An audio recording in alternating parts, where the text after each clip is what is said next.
But so welcome to our Masters of Public Health webinar here at Imperial. So thanks for coming, everyone. So we've scheduled this to take about an hour. We're going to go through a few different things, just a bit of, I guess, housekeeping is if people have questions, if they want to put those in the chat, people from the course team can try and answer those as we go through. Otherwise, some of those we can discuss at the end. And Zainab, do you mind going to the next slide, please? And yeah, so hi everyone. So I am Anthony Lavery, and so I'm one of the co-directors of the MBH here, joined with Henok, the other co-director, and he's going to be speaking as well as Zainab Muller, our course organizer. We've got a few of our students recently graduated from last year. We've got a few of those who've joined us on the call, and so we're going to have some questions with them at the end, so you can get that sort of student perspective from them. But so as I say, if people have questions, put them in the chat. We'll try and answer them as we go along. This is more or less the running order. Do you want to go to the next slide, Zainab? So this is us. This is the course team. There's lots of people sitting behind this, but these are some of the main people you'll see if you come and join us here at Imperial to do the MPH. Azim Majid, Professor, Head of the Department of Primary Care and Public Health, isn't with us, but just, yeah, so briefly, as I say, I'm Anthony Lavery, Associate Professor in Public Health, and alongside doing this, strong research interests in tobacco control, health inequalities in general, and around transport and health. I've got Henok Tedessa. Do you want to introduce yourself now, Henok? Sure. Thank you, Anthony. Everyone, very nice to meet you all here online. My name is Henok Tardesa. I'm one of the co-directors, as Anthony said, and I've got experience in program management in health prior to joining academia. But I'm really interested in working in health policy, global health. And as alongside being one of the co-directors, I lead modules in research methods and health policy.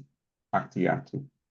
Great, thanks, thanks, Henok. And then next we've got Zainab, Dr. Zainab Muller. Do you want to just introduce yourself, Zainab?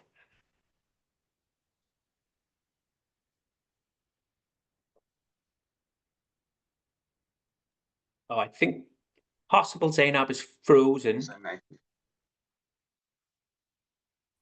going to assume that Zainab is frozen for everyone else. But if we could go to the if we go to the next slide, that would be great. Can you?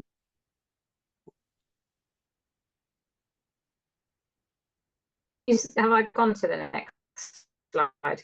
Can you hear me? You're breaking up a little bit, but yeah, that's gone to the next slide. Great. Oh, you're a bit better now. Do you want to just introduce yourself, Zainab? Yeah, so I organise the course and I run the nutritional epidemiology module as well as co-lead the global health challenges module. Yeah, you'll hear a lot from me if you do join the course. Thanks. Great, thanks, Zainab. And so also you'll be well supported. So we have, as you would imagine, a team behind the scenes, keeping everything on track. We've got Joe Tite, who's on the call, answering questions in the chat if people have them, along with Sylvia and Lauren and others. So these are some of the other people you would see hear from if you join. And you go to the next slide, please, Zainab. So I get the I get the job, the pleasure really of talking about, Imperial as a, university overall, and more specifically the School of Public Health, and why you might want to join.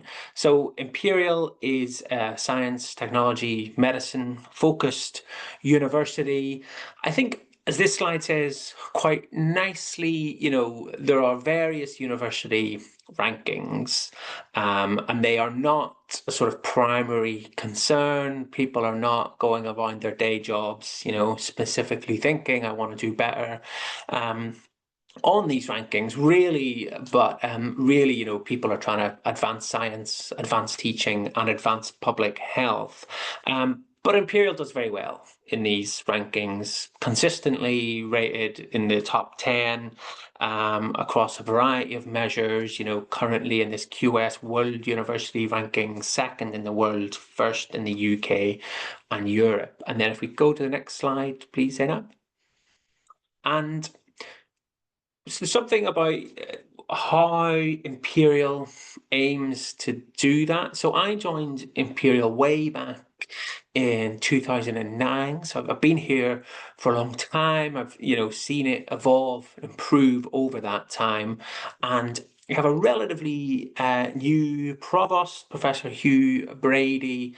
And so one thing he talks about a lot is science for humanity. How do we use science to do good in the world? And, there are big strategies which are implemented in different ways. But a lot of that comes down to, three main ways that we aim to do that, and they're all relevant to our students, and particularly through the MPH. The first one is enabling talent, and a lot of that is attracting, admitting, teaching, learning from the best and the brightest in the world. And so you'll hear from some of our just graduated students, and so it's great to hear from them here, and it's great to hear from them throughout the year, their varied experiences, where they're from, what they think, the skills and experience they bring. The second thing is powering research. It's I guess what we would call a research intensive university. Everyone who will teach you on the MPH is also doing research alongside that. Some of that research is pedagogical. How do we, research about how do we teach? What are the best ways for people to learn things? But a lot of it is around public health problems, everything from sort of basic science all the way through to, real applied public health. How are we going to make sure more babies are getting more vaccines?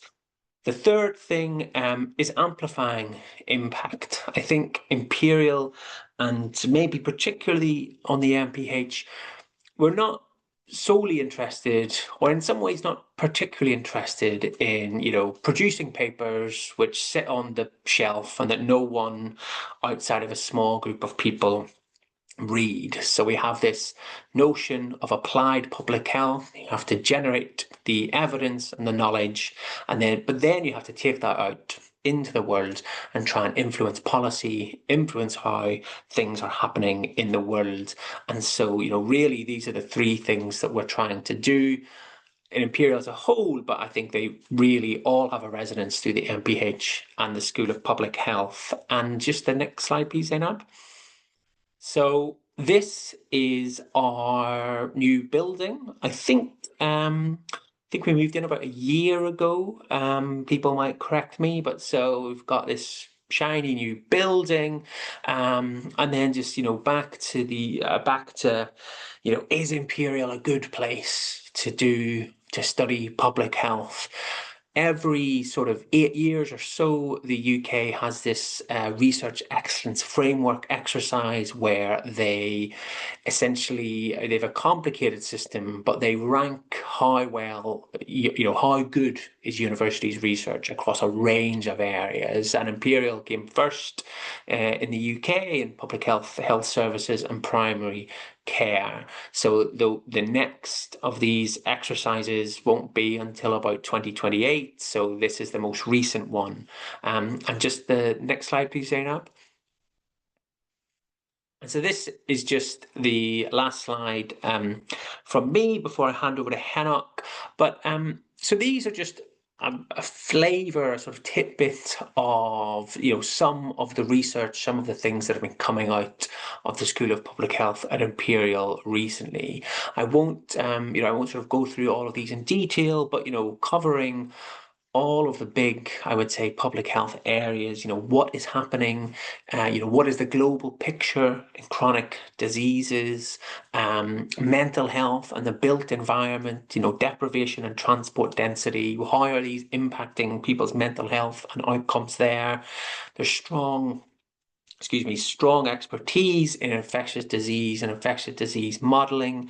Imperial's involved in this international effort to understand dengue, a real, classic infectious disease, been with us for a long time, as well as Zika, a more novel infectious disease we're dealing with, work on cancer and again environmental risks. Are there cancer clusters that are related to things in the environment that we can find out about, try to influence?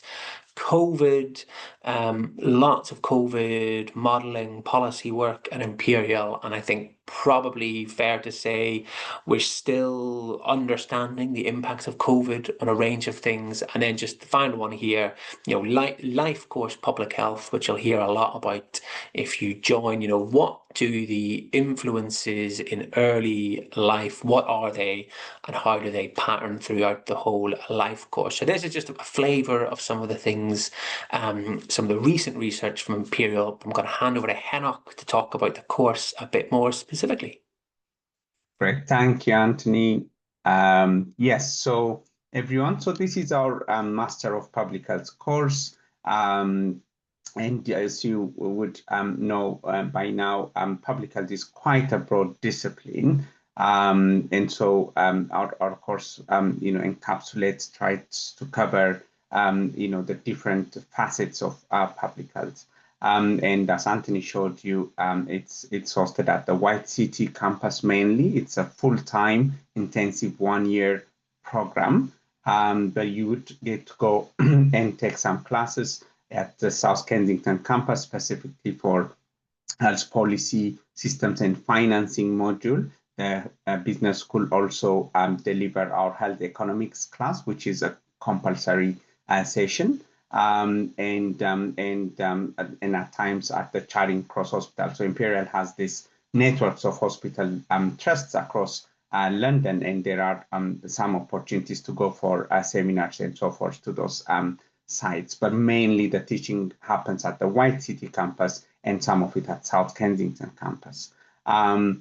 We are the course is aimed at health, biomedical science, management, and social science backgrounds. I'll show you in a moment how the modules we cover are quite diverse and will cater for interests for in terms of public health from a basic science perspective, from a medicine perspective, from a management, from a social science perspective, but also to note why doing public health at Imperial, there are big sub-departments that make the School of Public Health. The Department of Infectious Disease Epidemiology, the Epidemiology and Biostatistics Department, Primary Care and Public Health, the George Institute, who've recently joined Imperial, who are this massive global public health institute, looking at different topical global health challenges, the aging research unit, the environmental research group, and so forth. So you'll be exposed to the science and actual research that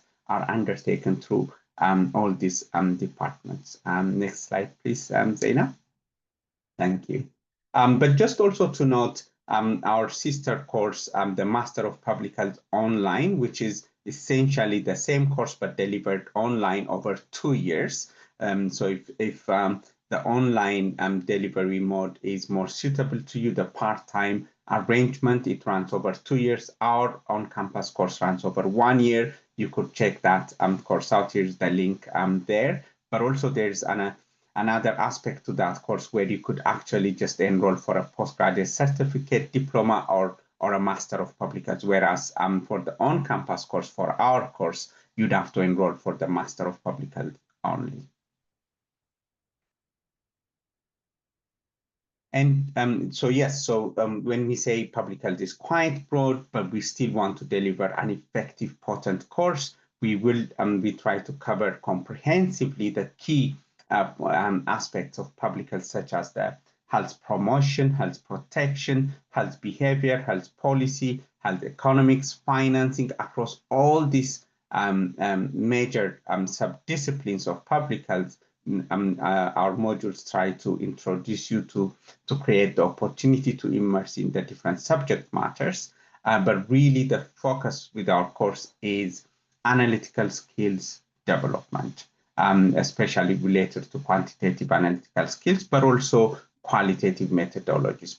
But in any case, the focus and potentially the differentiating aspect of our course with other courses you might see is the emphasis on the research project, which Zainab will talk about later on. So we dedicate a whole 4 months for your independent research, and we provide, we generate over 250 thereabouts research projects that we make available for our students on the different postgraduate courses. So these are projects taken from actual research that Imperial researchers are actively engaged in to engage our students, and the number of our students go on to publish their works, as Zainab will show you later on. Next slide, thank you. So our year is organized into 3 chunks. So term 1 running from October to end of December. Over 10 weeks, you're engaged in this intensive, the longer modules that we call the bigger modules that focus on the core principles of public health, epidemiology, biostatistics, and research methods. And term 2 provide a suite of elective modules, as well as just one compulsory module, which is health economics, which is delivered for us by the Imperial Business School. And the third term, 4 months from beginning of May to end of August, is entirely dedicated to the research project. And the next slide, basically, just to show you, so that the first term, these are the main block of modules you'd be undertaking, and these run over 10 weeks. And our modules are organized in this really interesting, which I find very good way, which is over the course of, so you undertake 1 module per day. So you come to class on the Monday, you'd be undertaking statistics only during that day. Tuesday is for principles and methods of epidemiology. Wednesdays are just some optional seminars. Otherwise, those are free times, especially in the afternoon, for you to engage in any societal activities across sports, societal engagement across the college. And then Thursday, it's dedicated for research methods. Friday, foundations of public health practice. So this way, you're able to focus throughout the day on the individual modules. And the way we organize our teaching is through what we call hybrid teaching or flipped classroom approach. So it's not always teaching from the front, always these big lectures. What we do, as our students who are here with us will also attest, we make teaching materials available to you before you come to class through our learning platform, which is Blackboard at the moment. So you'd be undertaking recorded lectures, different ETBT activities, reading materials prior to coming to class. And in the classroom, there are carefully designed interactive sessions to advance your knowledge and to engage you on the more practical applied aspects, and further tutorials on the specific skills. So when it comes to epidemiology, you engage with the theoretical learning, but also with the actual the different disease estimates and everything that you need to do through the different tutorials. So that runs across all our modules. Almost all our modules are designed in this flipped classroom approach. So the second term, which looks very busy, is a number of elective modules which are organized into 6 streams. So the elective modules, depending on which elective modules you choose, you can qualify for the health promotion and service improvement stream, or the quantitative method stream, the infectious disease stream, environmental health stream, health policy and system stream, and global health stream. So this has been very effective for us to cater for the various interests within public health.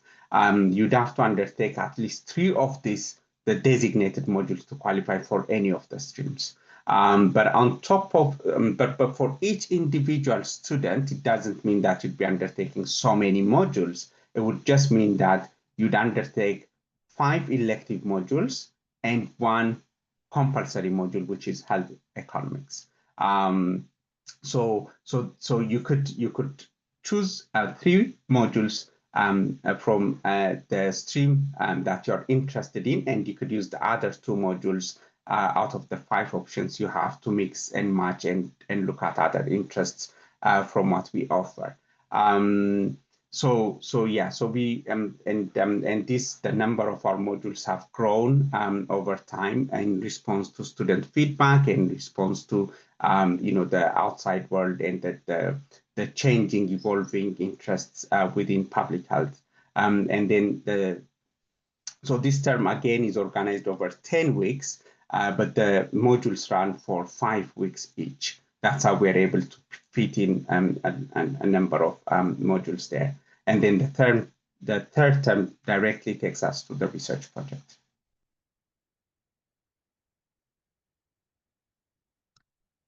So in terms of assessments as well, we've got varied assessments, including group presentations, group work, academic blogs that you're asked to produce, simulations for outbreak assessments, reflective statements that you'd write, some academic essays, and so forth, and exams as well for some of the modules. We also have formative exercises for you to engage in prior to undertaking the main assessments. All of this information would be available to you on the module handbooks and the course assessment schedule, which will be made available at the outset when you join the course. So something that we've introduced last year and which has been very effective is, because our cohort has been growing. So we've got 116 students in the classroom now this year, which is I believe our record number. So something that we've introduced is smaller academic support groups, which are supported by academic tutors. So this meet at different times over the course of the year. Students actually this year put together a presentation to demonstrate their critical thinking and academic skills at the outset, and get feedback from their academic tutors. And they'll stay with the same academic tutor across the year, and that would be the first port of call for any academic advice and input, and it's an arrangement that's worked very well for us. So there are a number of additional optional seminars that will be available for you to engage in. As I listed out earlier on, the different departments across the School of Public Health, they're organizing different seminars and talks. This will be available to you. We have a module called Disease Masterclass, which is on our online course. We make that available for our students on an optional basis if you want to brush up on your basic science related knowledge. We encourage student-led seminars. Last year we had the postgraduate forum, which has been very effective in organizing career talks and presentations from students, and also looking at different external speakers, contracting them and organizing presentations. The Imperial Graduate School, which I believe are called something slightly different now, also organize different academic skills related seminars, which will be available to you from the Central College. And I think finally for me just to highlight, we organize visits to the World Health Organization in Geneva. So that's an annual visit that happens in June. It's a very popular visit. We're not able to take everyone on that visit. I think we organize between 25 to 30 students going every year. But because there's been a massive demand for these visits, it's not just visiting the institutions. Some of our students here might have gone on those visits and are able to reflect, but you'd go there, and these are very carefully organized by the World Health Organization Collaborating Center at Imperial, led by Professor Salma. And you'd be in seminar sessions in the different UN institutions, as well as some career talks that take place. But because this visit has been massively popular, the team have expanded it into an additional visit to the newly established WHO academy in Lyon, and that has been very effective as well. So we'll be replicating that this year and going forward. Next slide. I think is over to you, Zainab. Thanks, Henok. Yeah, so just to talk about a unique aspect of the course, which is the research project, when you have a written dissertation as part of that. But it's a really unique part of the course in that you get to do a 4-month research project where you're embedded within a research team, and it very much is like doing an actual research job based on your interests. And the focus on this dissertation starts from term 1, really, where you start, as Henok said, with the focus on methodology. In your research methods module, you'll cover coming up with a research question. So you can think about, if you want to develop your own topic, if you already are coming into the course wanting to focus on a particular research question, you can look up all the research groups at Imperial, working in a really wide variety of topics across the School of Public Health.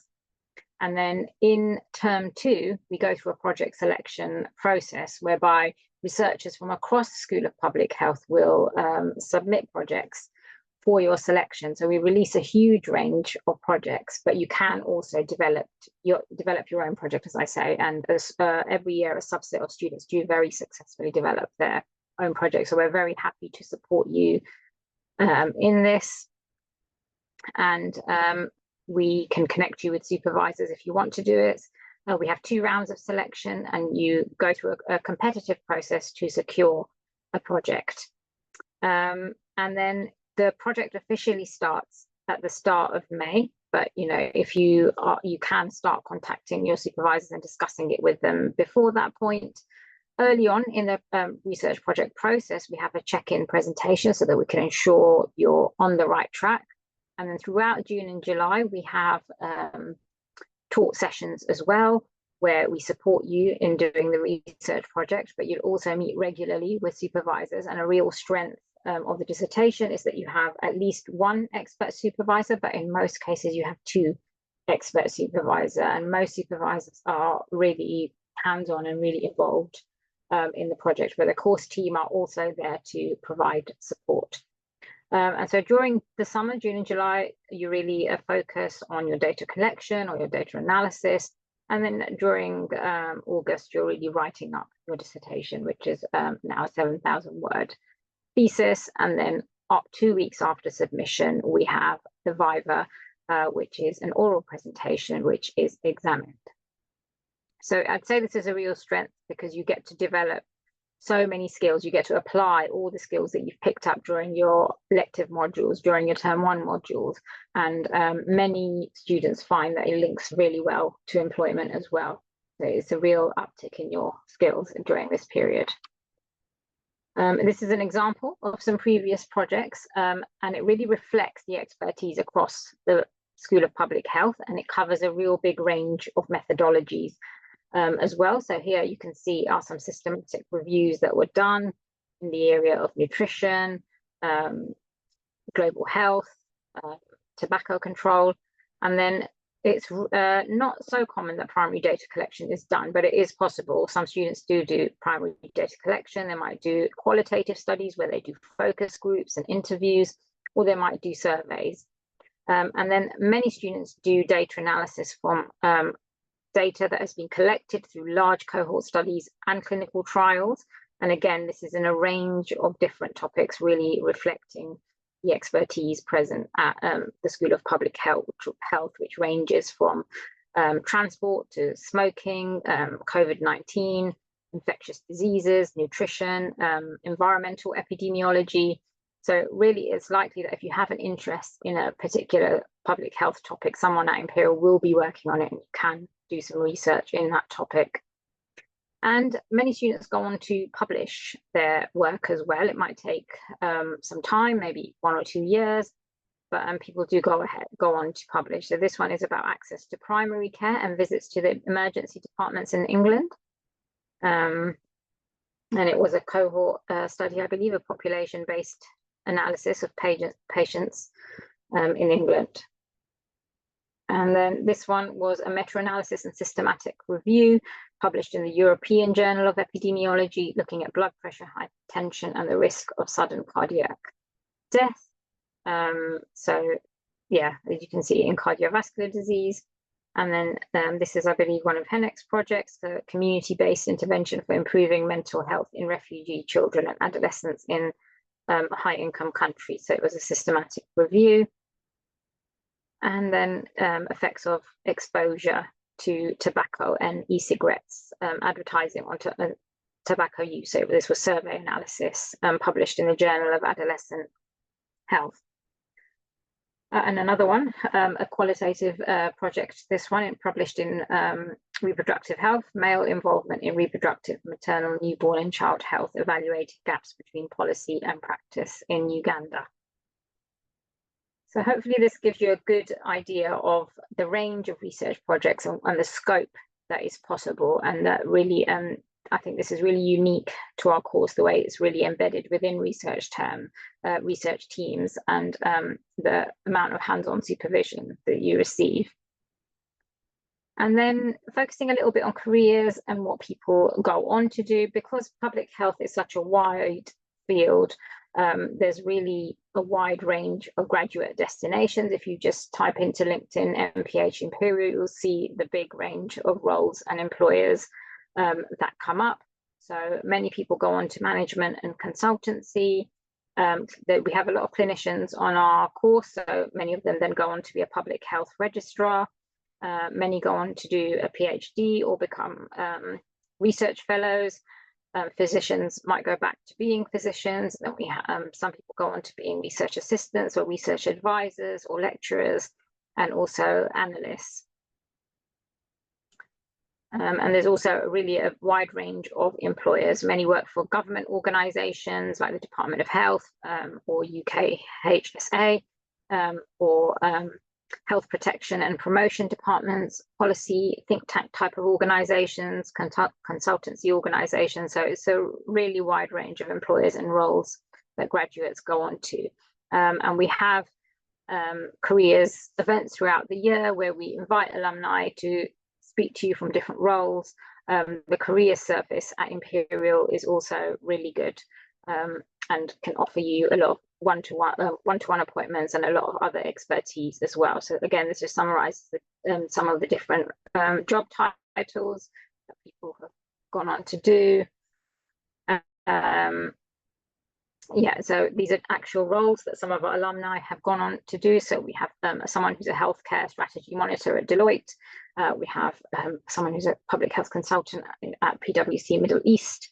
In academia, we have a lot of alumni that go on to be a researcher or a clinical trial manager or a project manager within academia. And then we have alumni who are working at the NIHR or the UK HSA or other departments, or within local authority, the public health departments of local public health intelligence units at the local authorities in the UK. And then also we have alumni working at various non-government organisations and think tanks such as Policy Connect or the World Obesity Federation. So as I said, there is a lot of career support available through the graduate school, so at college level, and then we also try and organise things within the School of Public Health as well. And there is a LinkedIn SPH Masters Alumni Group as well. So as I said, the Career Service is a really good place to look at PhD application support, although we do run an event for PhD information session in term 1 as well within SPH. And then there's also careers fairs and employers events that take place throughout the year. The Career Service also run things like these attributes and aspirations short courses that are really helpful to students and really good, so you can find out more on the website. And then finally, there is some suggested general public health reading that you might find interesting. And contact details if for further queries.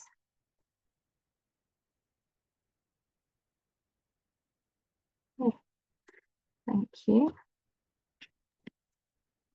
Thank you, Zainab. Yes, I think at this point, we'd like to bring in our students. There are already questions in there. Our alumni who are here with us, much appreciated. There are already questions in there directed to you. But just to please introduce yourselves and your public health journey, perhaps briefly, the undergraduate degree you come from and how you found the Master of Public Health, and mention 1 or 2 things about the type of research project you've done at Imperial, please. So I'll go by what I see on my screen, and Michael, you're up first. Hi there, thank you. So I had actually taken a break of about 8-9 years since my undergraduate degree in psychology with sociology.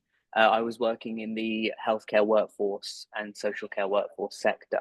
So I decided to do a master's of public health at Imperial last year because I wanted to see how I could develop a better understanding of, the structures of a health system that largely depends on the workforce, but preventative care as well.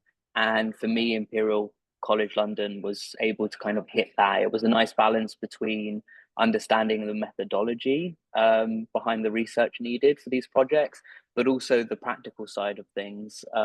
When it came to modules like Foundations of Public Health Practice, I found it, it was a good opportunity to see that research can take you so far. What Imperial were trying to do in that term and in term 2 as well is to show that we can really influence people in a way that is meaningful for population health improvement, but also in a participatory approach capacity. So that was something that was very fascinating. And the blend between the two, I think you can choose some universities that are so heavily impacted in a way that they could only focus on the research, or one that is only the practical side of providing public health for the population. And this was a nice blend between the two. Right, thank you, Michael. Michael, you want to talk about your research, the dissertation you did ever so briefly?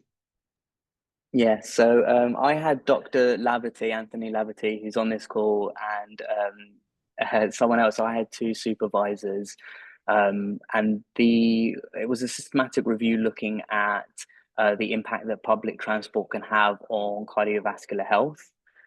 So within the area of public health, where we can look at sort of preventing diseases, diabetes, heart attacks, stroke, we were looking at systematic reviews. So the methodology, I'm sure you may be familiar, but if not, it's about being very precise with looking at specific research, and all of the papers that would be covering whether or not those who use public transport over time are going to be, healthier or better protected against things like stroke diseases. So I found it really interesting that the research itself wasn't, lab-based, because we're actually looking at population health and what could improve individuals' lives. And that preventative side of public health is fascinating to me. And this was one that could look at the equity behind it. Because the people that use public transport typically come from low-income backgrounds. They typically women, elderly. And so if we could look at the economic side of it, two of the modules that you may choose. So one is mandatory called health economics, and the other I really recommend is health system policy finance, that deals with whether or not you can subsidize, the things like public transport or anything else. So if you're really passionate about an area of research, there's a good opportunity in term 3 to look at all of the opportunities that you're given, but also do speak to your course leaders. If you have something that you want to do, speak to them throughout the year about this as well. Right, thank you so much, Michael. Algira, you're up next. Thank you, Hanok. So hello, everyone. I'm Algira. I'm from Indonesia. And so I'm an early career researcher by background, specializing in infectious disease. But I'm also passionate about public health education globally and also back home in Indonesia. So maybe what I'll highlight here is how the teaching fellows, the teaching team, and the department overall really delivers like the modules and the course. So as Hanak mentioned, we do have like a platform for our materials, and we also have the reading list and pre-recorded materials.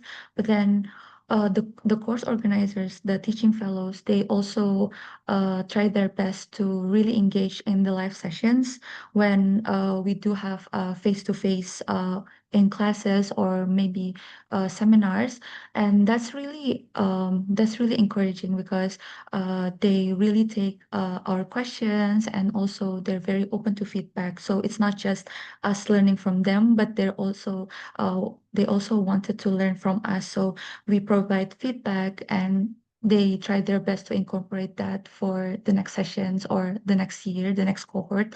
And also they also have a regular office hour session, which wasn't very common like in Indonesia or any Southeast Asia education system. So we have an hour or two where we can ask anything related to the course itself, or maybe materials, or anything you're curious about, or maybe you have a future research that you're interested in, and they're very welcome and happy to answer all of your questions.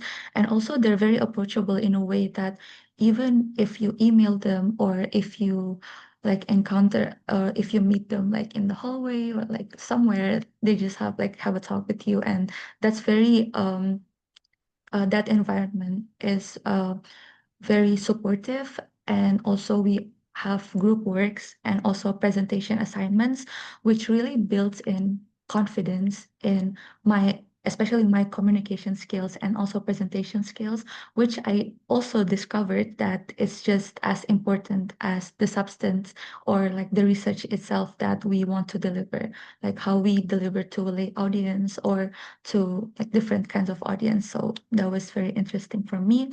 And also for my dissertation, I did a systematic review and meta-analysis on in the department of infectious disease epidemiology. And interestingly, this project is part of the department's ongoing work, and already 2 students from the previous years had done it before. So when I started, I didn't start from scratch. So there's already like a certain standard, and then there's expectations, and also there's like evaluations from the previous years, just like in like the professional world. When you enter a new job or new research settings, you have to adapt to like the environment you're going to work in. And then but because of in term 1 and term 2, we were equipped with great communication skills and also like the presentation skills. We I like it was easier for us to communicate and also have the supervisory meetings as researchers as well. And the supervisory team and also my department, they were very open and so that made the dissertation journey very very easy. And yeah, but I did encounter maybe some technical or statistical troubleshooting and issues, but that wasn't a problem at all because and like it was mentioned before, in term one we were very much equipped with the statistical basics, with principles of epidemiology, research methods, and also statistics. So yeah, it's quite helpful. Fantastic. Thank you, Algira. Yeah. And I'm trying to pick up on some questions which have been already submitted. So there's one around what's your plan? What are you doing right now after the course? You might answer that here itself, Algira. Oh, yeah. Now I'm back to my the university. Like I did undergraduate in University of Indonesia. So I'm a research assistant there. Yeah. Fantastic. And there's another question, and then I'll move on to C1 in a minute. But there's another question around, the quantitative modules seem very intense. I haven't done any math-related modules since secondary school. And so in terms of the intensity of the quantitative modules, how did the students or here deal with it? Do you have any reflections on that, Kira? The quantitative, so we like this in this course we use the R statistical software, which I was trained with Stata and SPSS, so R was also new to me. But then the course arranged like a summer session before we entered. I think before August, like on June or July, we had like data camp and other resources for us to learn first, like statistics and R. And then we go on to the term one module for the statistics. But it wasn't that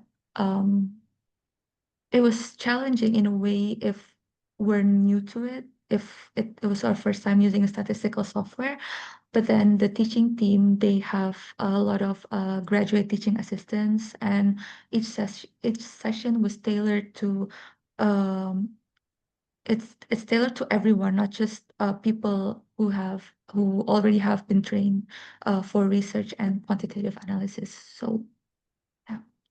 Great, fantastic. Thank you, Alvira. Sion, over to you. So yeah, I'll start sharing my experiences. So I'm from China, and I earned a 5-year medicine degree in China, and to have the Master of Public Health at Imperial College London between 2024 to 2025. And it's just 1 month after finishing my master's, I began my PhD also at Imperial College London. Yeah, and yeah, that's my education background.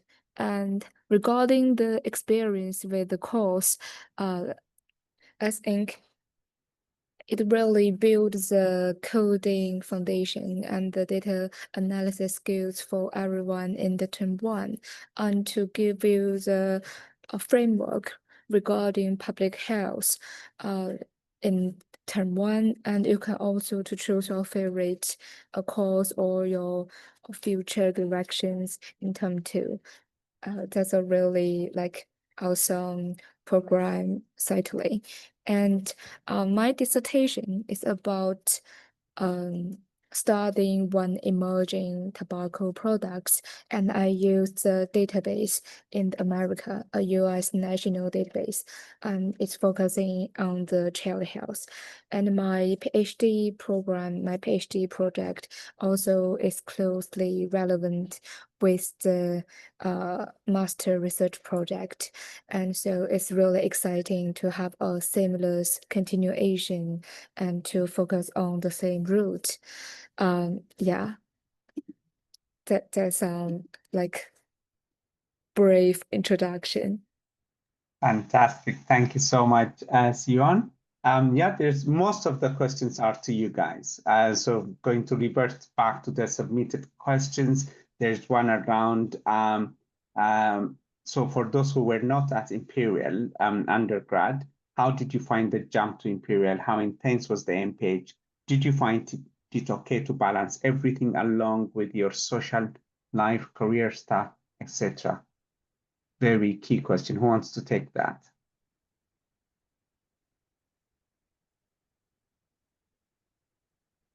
Was it? Yeah. Well, so yeah, I can. Yeah, I can take this question.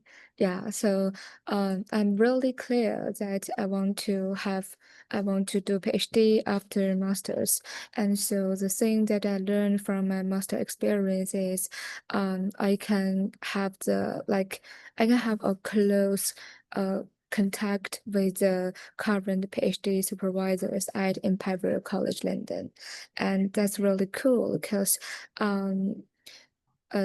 for one want to do the research in the future or only to get the PhD degree, you need to know that how the PhD life goes in the potential institute that you want to start your career.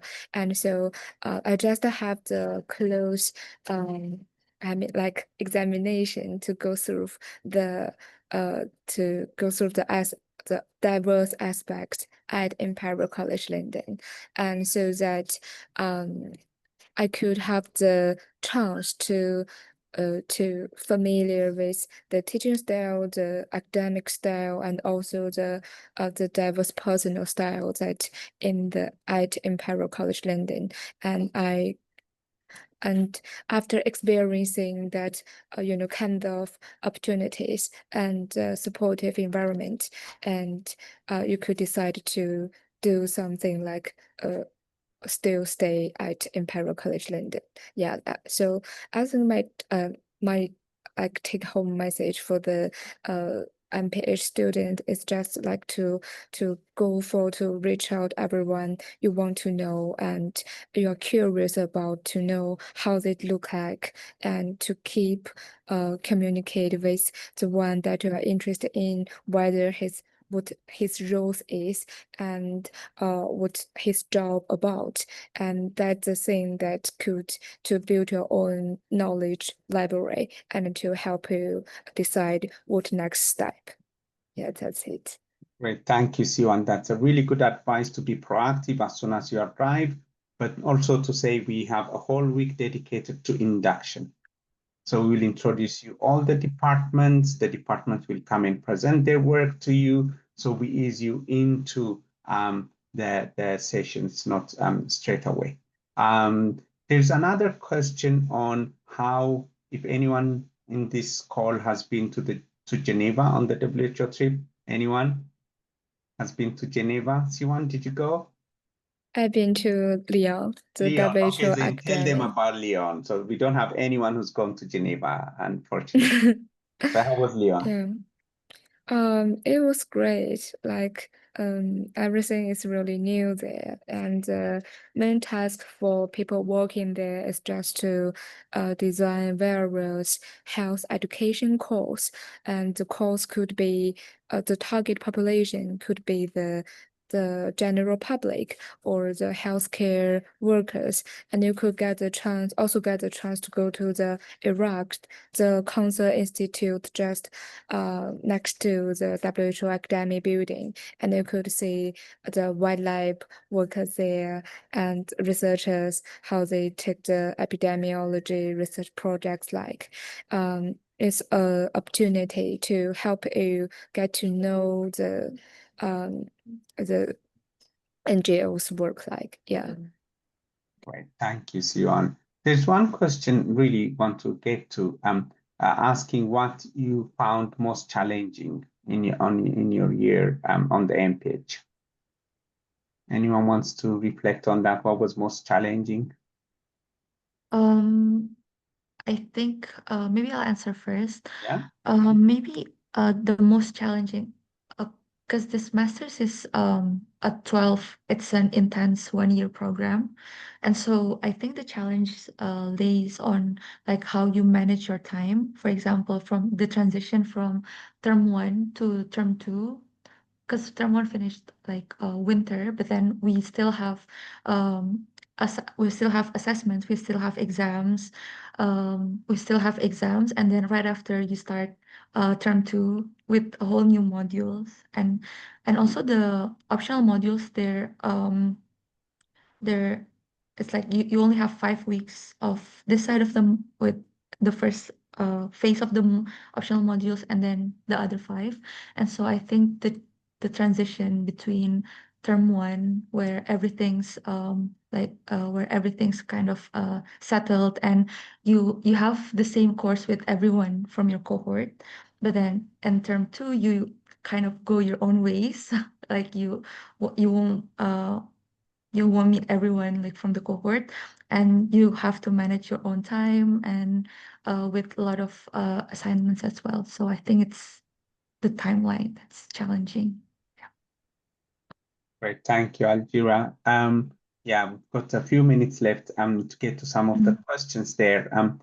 So I feel like I'm interested in so many different things. How did students in a similar position decide what to focus on for their dissertation and their career plans? Anyone wants to reflect? Were you in the same boat? Your interests going in different directions, and how did you decide on one dissertation topic in the end?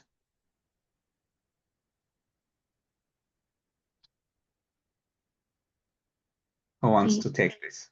Okay, I'll take this as Yeah, well. Maybe even like I'm specialized in infectious disease, but then within infectious disease there were so many interesting projects. It was very hard to choose, but then what I did is look at the methodology and see like my capabilities and what optional modules I took in term two, which aligned the most. So it's also about how well will I finish this dissertation, not just because I'm interested in the topic or I think it's going to sound like fun, but it's also about what you can actually, if you can actually finish it well, do it well. Yeah. Yeah, fantastic answer. Thank you, Algira. Just to say from the course perspective as well, we organize different orientation sessions when you need to make key decisions. So for instance, before you decide on the optional modules, we organize presentations from the module leader so that you can understand the modules. But what Algira said as well, you'd have to consider your own strength. So the first term modules in that sense are testers for you. To have a go at those, and then you might want to decide to do the quantitative stream because you feel you've done very well in the quantitative modules and you want to develop that further, or you might find your interest elsewhere. There is one question around the dissertation being a 9 to 5 activity. It is pretty much that for us. It's a full term. You're independently leading on your project and generating a report of 11,000 words. That was this year we're changing that to 7,000 words, but that shouldn't mean less work. It should actually mean more work to be concise and produce work. Yeah, so a couple of minutes left. So okay, is there any fee waivers? So we've got a suite of School of Public Health scholarships. Please go to the website and check out those. A few scholarships that are available from the School of Public Health in the Faculty of Medicine. But also in terms of your application fees, we've got a few waivers which we will consider for for applicants who are actually facing difficulties paying those. So we will have a procedures to ask a set of questions before we send those out, but we will have some application fee waivers for those who are finding it's really difficult to pay for those as well. 1 minute left. Anything more from the team?